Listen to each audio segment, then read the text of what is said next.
81 seat वाले झारखंड विधानसभा में 2019 में महागठबंधन ने जीत हासिल की थी। इस बार क्या सियासी समीकरण है, इस रिपोर्ट में जानिए। रांची, झारखंड में छठे विधानसभा के गठन के लिए चुनाव होने जा रहा है। 15 नवंबर 2000 को अलग राज्य बनने के बाद झारखंड में 5वां चुनाव हो रहा है। पिछले 24 वर्षों में राज्य ने कई राजनीतिक उतार चढ़ाव देखे हैं। 2014 के चुनाव से पहले किसी भी पार्टी या गठबंधन को बहुमत नहीं मिलने की वजह से यह राज्य अस्थिरता के दौर से जूझता रहा। पहली बार 2014 में रघुवर दास के नेतृत्व में एनडीए की बहुमत की सरकार बनी। इस सरकार ने 5 साल का कार्यकाल पूरा करने का रिकॉर्ड भी बनाया।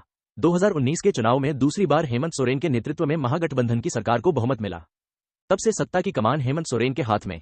31 जनवरी को उनकी गिरफ्तारी के बाद चंपाई सोरेन को सत्ता की कमान मिली थी, लेकिन जेल से बाहर आते ही हेमंत सोरेन ने दोबारा सीएम की कुर्सी संभाल ली। 2019 के चुनाव में क्या था सीटों का समीकरण? इस चुनाव में तत्कालीन रघुवर ने 53 सीटों पर ताल ठोका था, जबकि झामुमो, कांग्रेस और राजद ने एकजुट होकर बाजी पलट दी थी। झामुमो सबसे बड़ी पार्टी बनकर उभरी। 81 सदस्यों वाले झारखंड विधानसभा में बहुमत के लिए 41 सीटों की जरूरत होती है। किस पार्टी की कितनों सीटों पर जमानत हुई थी जब्त? झामुमो, कांग्रेस और राजद गठबंधन को 47 सीटें मिली। भाकपा माले और एनसीपी के समर्थन से सरकार को 49 विधायकों का समर्थन रहा। खास बात है कि 2019 के चुनाव में टीएमसी के सभी 26 उम्मीदवारों की जमानत जब्त हुई थी। बसपा के 66 में 63 उम्मीदवार जमानत गंवा बैठे थे। सीपीआई के सभी 18 और सीपीएम के सभी 09 उम्मीदवारों की भी जमानत जब्त हुई थी।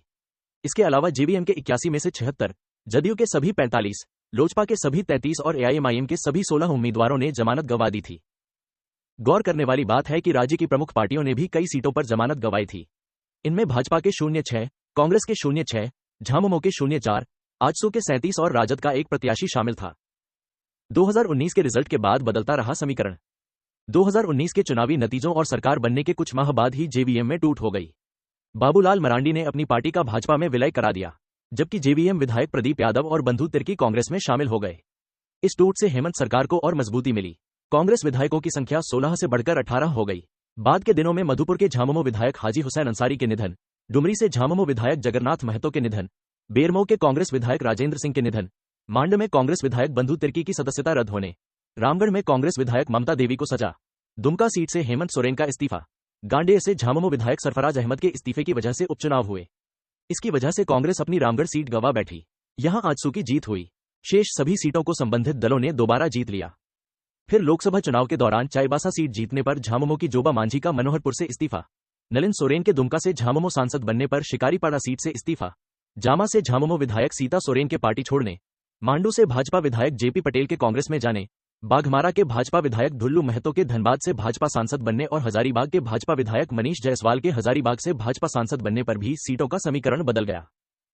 वर्तमान में हेमंत सोरेन के नेतृत्व में महागठबंधन की सरकार चल रही है। अब यह इंडिया गठबंधन का रूप ले चुका है। इस गठबंधन में भाकपा माले भी शामिल है। दूसरी तरफ एनडीए में भाजपा, आजसू, जदयू एक साथ है। लोजपा, रामविलास को भी जोड़ने की कवायद चल रही है। एनडीए ने माटी, रोटी, बेटी को मुद्दा बनाया है तो इंडिया गठबंधन को कल्याणकारी योजनाओं के साथ साथ एकमुश्त मुस्लिम, ईसाई, आदिवासी वोट की आस है। दोनों गठबंधन अपने समीकरण सेट कर रहे हैं। ऐसे में यह कहना मुश्किल है कि किसी एक गठबंधन का पलड़ा भारी है।